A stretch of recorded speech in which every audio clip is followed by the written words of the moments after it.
Hello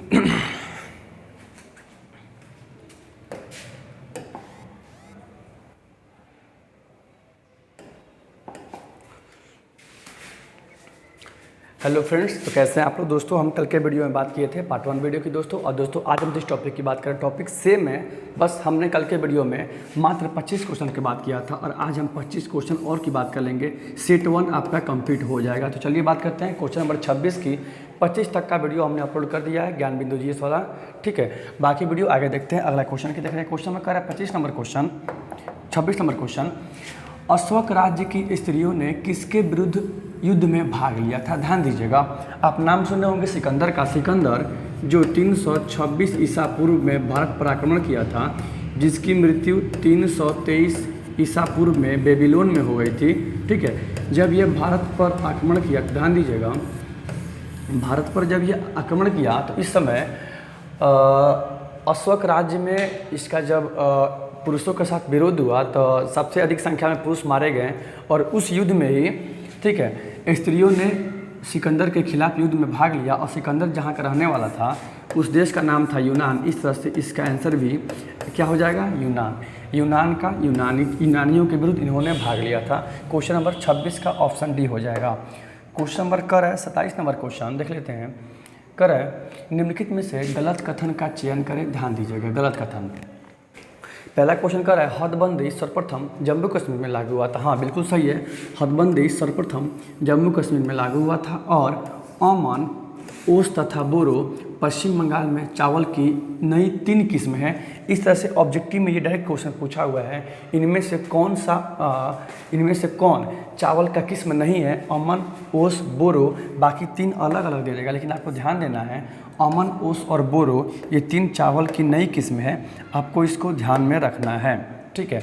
ये भी कथन सही है। अगला क्वेश्चन है, अगला टॉपिक है, मतलब अगला ऑप्शन है, भारत में हरित क्रांति का सबसे अनुकूल प्रभाव गेहूं पर पड़ा था। हाँ, भारत में हरित क्रांति की शुरुआत 1960 के दशक में 1967 से 68 के बीच में एम एच स्वामीनाथन द्वारा किया गया था। लेकिन अगर वैश्विक स्तर पर बात करें दोस्तों, तो वैश्विक स्तर पर नॉर्मन बोरलॉग के द्वारा हरित क्रांति की शुरुआत की गई थी। लेकिन यहाँ पूछ रहा है केवल भारत के बारे में, तो ऑप्शन ये भी सही है। अगला क्वेश्चन करें, अगला टॉपिक है, करें लाह के उत्पादन में पहला स्थान उड़ीसा का है। नहीं, लाह के उत्पादन में दोस्तों पहला स्थान झारखंड का है, यहाँ का है उड़ीसा का है। यही कथन आपका क्या है, गलत है। इस तरह से क्वेश्चन नंबर 26 का ऑप्शन डी हो जाएगा, 27 का ऑप्शन डी हो जाएगा। देखते हैं दोस्तों अगले क्वेश्चन की, क्वेश्चन नंबर 28 का। कर है निम्नलिखित कथनों पर क्या कीजिए, विचार कीजिए। निम्नलिखित कथनों पर विचार कीजिए। संविधान में उपराष्ट्रपति के लिए परिलब्धियों आदि की व्यवस्था नहीं है। हाँ बिल्कुल नहीं है, संविधान में उपराष्ट्रपति के लिए परिलब्धियों आदि की व्यवस्था नहीं है। और उपराष्ट्रपति का जो वेतन होता है वो राज्यसभा के पदेन सभापति के रूप में मिलता है, न कि उपराष्ट्रपति के रूप में मिलता है। दोनों कथन क्या है, दोनों कथन सही है। क्वेश्चन में देखते हैं 29, और इसका हम एक्सप्लेनेशन करेंगे बहुत अच्छा तरीका से, आप बस ध्यान दीजिएगा, ठीक है। कह रहा है क्वेश्चन नंबर 29, मेगास्थनीज द्वारा डायनोसिस एवं हेराक्लीज के रूप में वर्णित देवताओं की पहचान क्रमशः किससे की गई थी। मतलब मेगास्थनीज ने अपनी जो पुस्तक इंडिका लिखा था, इंडिका, क्वेश्चन ये भी पूछा हुआ है इंडिका किसकी रचना है, तो इंडिका मेगास्थनीज की रचना है, जो अरबी भाषा में लिखा गया था। ये इंडिका इसकी रचना है। ध्यान दीजिएगा, मेगास्थनीज यूनान का शासक सेल्यूकस निकेटर का राजदूत था। जब सेल्यूकस निकेटर का चंद्रगुप्त मौर्य के साथ 305 ईसा पूर्व में युद्ध हुआ, तो उस युद्ध में सेल्यूकस निकेटर की हार हुई, चंद्रगुप्त मौर्य की जीत हुई।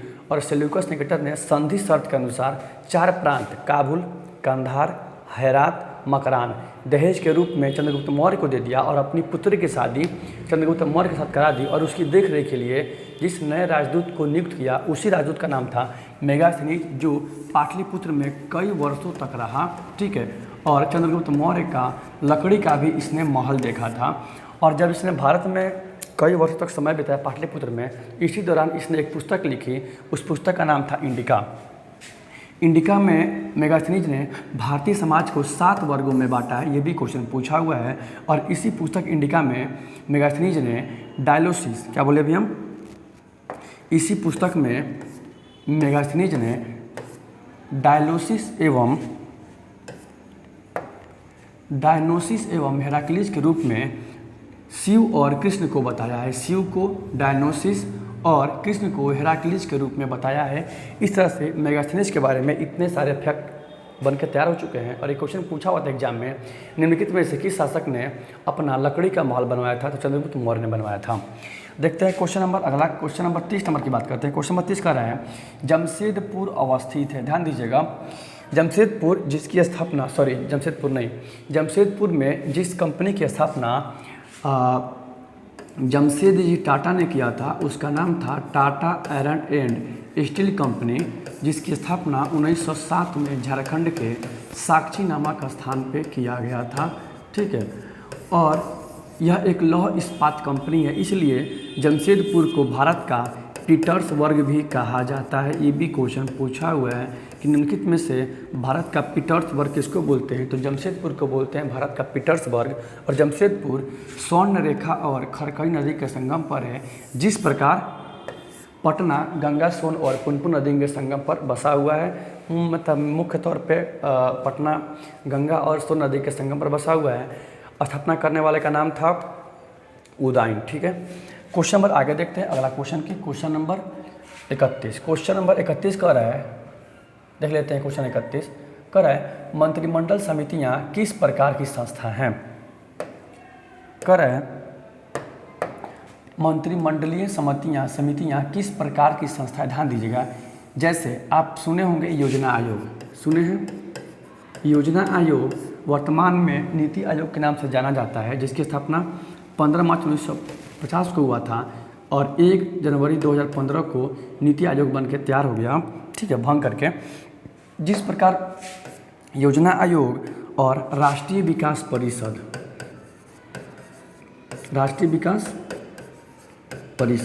ये मंत्रिमंडलीय समितियां हैं।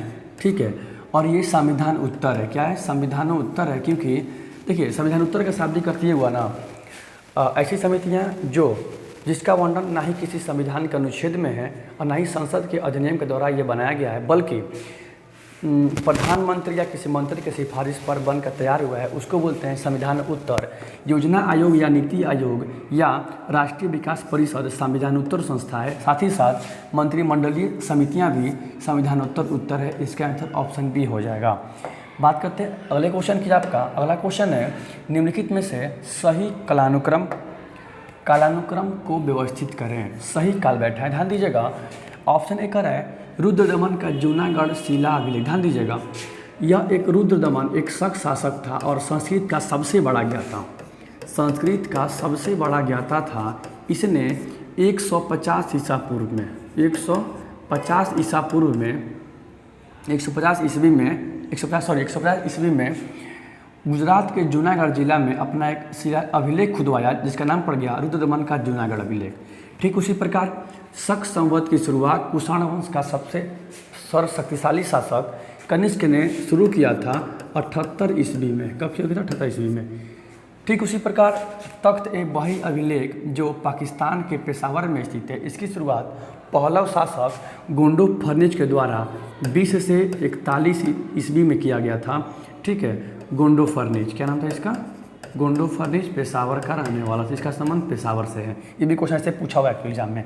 ठीक उसी प्रकार विक्रम संवत की शुरुआत उज्जैन का एक स्थानीय शासक था, जिस प्रकार दुर्लभ कश्यप को आप जानते ही होंगे। विक्रम संवत की शुरुआत 57 ईस्वी में उज्जैन का स्थानीय शासक विक्रमादित्य के द्वारा किया गया था। इस तरह से इसका आंसर हो जाएगा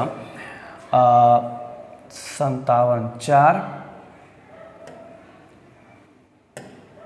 4 3 2 और 1। ठीक है, हाँ उल्टा चलेगा ना। ठीक है, 4 3 2 1, इसका आंसर ऑप्शन डी हो जाएगा। ध्यान दीजिएगा। ठीक है, लेकिन देखिए कालानुक्रम के बारे में तो जल्दी पूछा हुआ नहीं है, बस विक्रम संवत के बारे में पूछा हुआ है एग्जाम में, शक संवत के बारे में पूछा हुआ है। ठीक है, ये सब थोड़ा ध्यान दीजिएगा।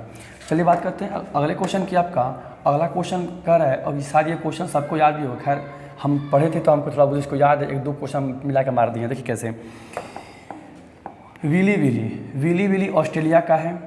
टाइफून चीन का है, हरिकेन भारत का है, और एक मिनट, नहीं नहीं नहीं नहीं नहीं नहीं नहीं, गलत गलत गलत गलत गलत गलत, विली विली ऑस्ट्रेलिया का है, चक्रवात भारत का है, और हरिकेन चीन का है, अमेरिका का टाइफून है क्या, ना ऐसे नहीं है, ऑस्ट्रेलिया का बिली बिली, एक मिनट, ओ सॉरी देख लेते, एक मिनट टेंशन नहीं। ऑस्ट्रेलिया का बिली बिली एक अद्दू कहाँ है, एक अद्दू केवल ऑप्शन बी में है, तो ऑप्शन बी सही है, एक अद्दू ऑस्ट्रेलिया बिली बिली, बी का तीन, टाइफून चीन का है, ठीक है, चीन का है, सी का चार, चक्रवात भारत का है, अमेरिका का हरिकेन है। देखिए ऐसे खैर हमको भी याद है, ठीक है, इस इसका आंसर ऑप्शन बी हो जाएगा। अगला क्वेश्चन करें, अंतर्राज्यीय नदी जल बंटवारे से संबंधित कानून बनाने का अधिकार किसके पास दीजिएगा। जब भी कानून बनाने की बात आएगी तो उसमें एक नाम आएगा विधायिका का। विधायिका पूरे भारत में, विधायिका एक ऐसी संस्था है जो पूरे भारत के लिए कानून का निर्माण करती है, उसकी जांच करती है न्यायपालिका, ठीक है, और लागू करने का काम है कार्यपालिका के पास। इस तरह से इसका आंसर हो जाएगा संसद। क्या हो जाएगा, संसद। करें, अंतर्राज्यीय नदी जल बंटवारे से संबंधित कानून बनाने का अधिकार किसके पास है, तो संसद के पास है, पार्लियामेंट, ठीक है। क्वेश्चन करें, प्राचीन भारत में सहमरण, सहगमन, अनुगम आदि शब्द किसके लिए प्रयुक्त होते थे, सती के लिए। क्या बोलते थे, सती के लिए। और आपसे मेरा क्वेश्चन है कि सती प्रथा का प्रथम साक्ष्य किस अभिलेख से मिला है, इसका आंसर कमेंट बॉक्स में दीजिए। सती प्रथा का प्रथम साक्ष्य किस अभिलेख से मिला है, उस अभिलेख का आप नाम लिख के कमेंट बॉक्स में बता दीजिए। देखते हैं कि इसको कितना आंसर पता है। क्वेश्चन था सती प्रथा का प्रथम साक्ष्य, प्रथम उल्लेख किस अभिलेख में मिला है। चलिए बात करते हैं क्वेश्चन नंबर 36 की। कर रहे हैं, निम्नलिखित तुलना के आधार पर हिमालय से निकलने वाली नदी की प्रायद्वीपीय नदी से तुलना करें। अधिकांश हिमालय से निकलने वाली नदियाँ बारहमासी होती हैं, हाँ, क्योंकि ये हिम और वर्षा इसमें दोनों का जल होता है, जबकि अधिकांश प्रायद्वीपीय नदियाँ वर्षा पर निर्भर रहती है। हाँ, बिल्कुल सही है, ठीक है। और आप 10th के बुक में ही पढ़े होंगे, सॉरी 9th के बुक में पढ़े होंगे कि अधिकांश हिमालय नदियाँ बारहमासी होती है, क्योंकि वो हिम बर्फ से पिघलने से और वर्षा के जल से बनती हैं, जबकि अधिकांश प्रायद्वीपीय भारत की नदियाँ वर्षा पर होती निर्भर। ये बिल्कुल कथन सही है। हिमालय नदी की ढाल प्रायद्वीपीय नदी की तुलना में अधिक खड़ा है, हाँ बिल्कुल सही है। आप मैप देखिए तो मैप के नीचे है पूरा प्रायद्वीपीय भारत। ऑप्शन सी का है, प्रायद्वीपीय नदी हिमालय नदी की तुलना में अपने रास्ते में अधिक क्षरण अथवा गड्ढा का निर्माण करती है, तो हाँ ये भी बिल्कुल कथन है, अर्थात इनमें से 1 और 2 तीनों कथन सही है। अगला क्वेश्चन देख लेते हैं। अगला क्वेश्चन, ये क्वेश्चन अधिक बार एग्जाम में आया हुआ है, ध्यान दीजिएगा। करें, मंत्रिमंडल शब्द को संविधान में किस संविधान संशोधन द्वारा शामिल किया गया था, तो 44वां संविधान संशोधन द्वारा 1978 में मंत्रिमंडल शब्द को संविधान के अनुच्छेद 352 में शामिल कर दिया गया और कहा गया राष्ट्रपति मंत्रिमंडल की सिफारिश पर ही आपातकाल लागू करेगा। इस तरह से इसका आंसर ऑप्शन ए हो जाएगा।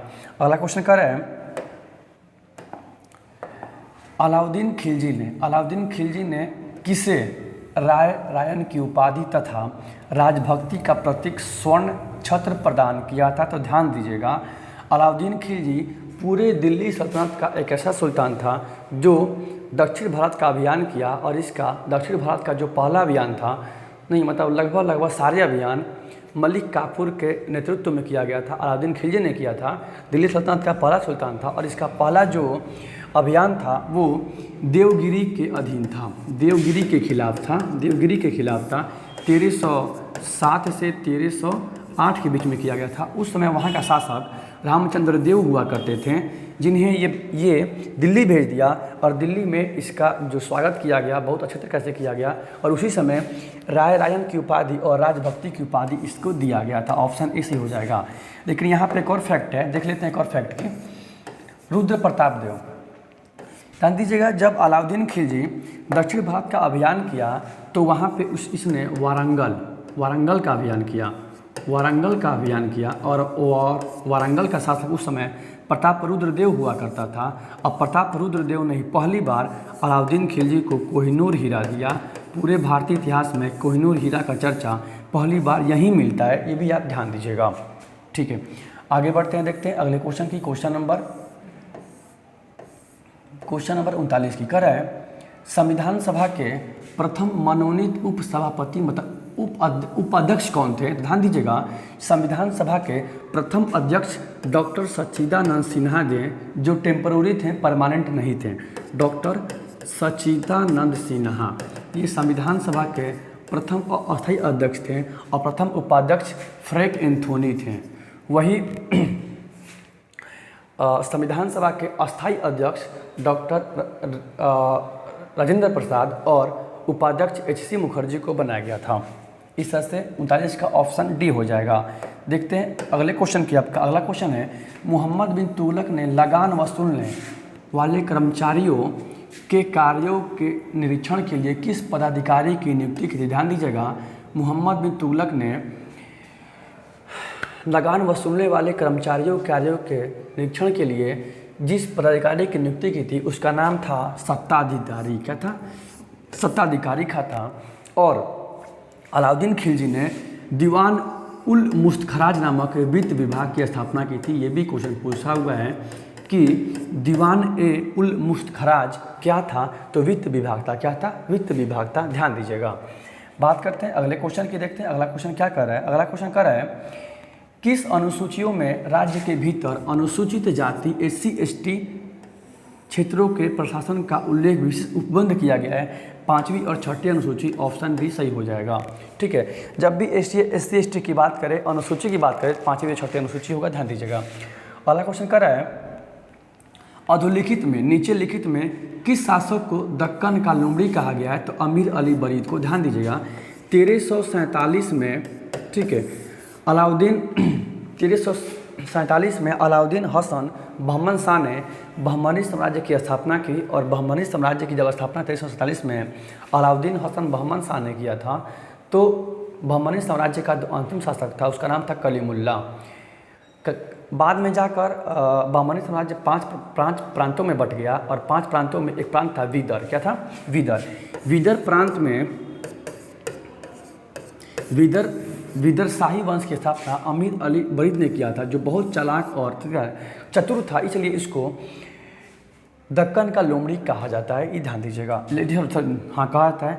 और आपसे क्वेश्चन ये भी पूछा हुआ है कि बहमनी साम्राज्य की स्थापना किसने किया था? तो अलाउद्दीन हसन बहमन शाह ने किया था, 1347 में किया था। और बहमनी साम्राज्य का जो अंतिम शासक था वो कलीमुल्ला था। देखते हैं अगला क्वेश्चन कर रहे हैं, अकबर ने वेश्याओं के लिए रहने के लिए नगर के बाहर एक स्थान या नगर का निर्माण कराया। इसका नाम क्या था? शैतानपुरी। नहीं, सॉरी, हाँ, इसका नाम था शैतानपुरी, क्योंकि अकबर का जो बेटा था जहांगीर, वह अनारकली का बहुत बड़ा मतलब एक तरह से भक्त नहीं था, लवर था, ठीक है, प्रेमी था। लेकिन अकबर के शासनकाल में अकबर ने अनारकली को अपने राज्य से अलग रखा। ध्यान दीजिएगा। अगला क्वेश्चन है, मथुरा के केशव राय मंदिर का निर्माण किसने करवाया था? तो मथुरा के केशव राय मंदिर का निर्माण वीर सिंह बुंदेला ने करवाया था। वीर सिंह ने करवाया था, लेकिन बाद में 1669 से 1670 के बीच में औरंगजेब ने इसको क्या कर दिया? इसको तोड़वा दिया था। ये भी ध्यान दीजिएगा। अगले क्वेश्चन की बात कर देखते हैं। अगला क्वेश्चन कर रहा है,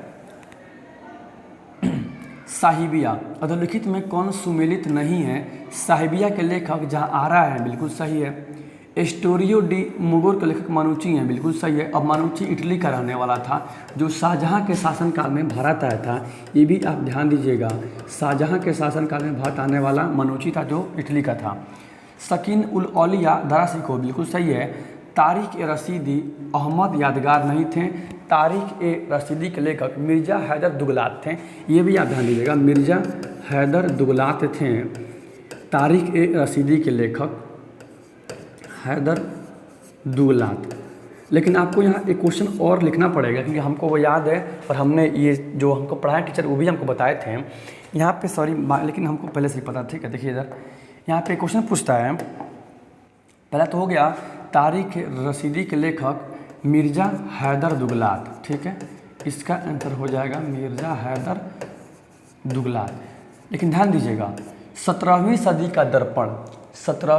का दर्पण एस्टोरियो डी मोगोर को कहा जाता है?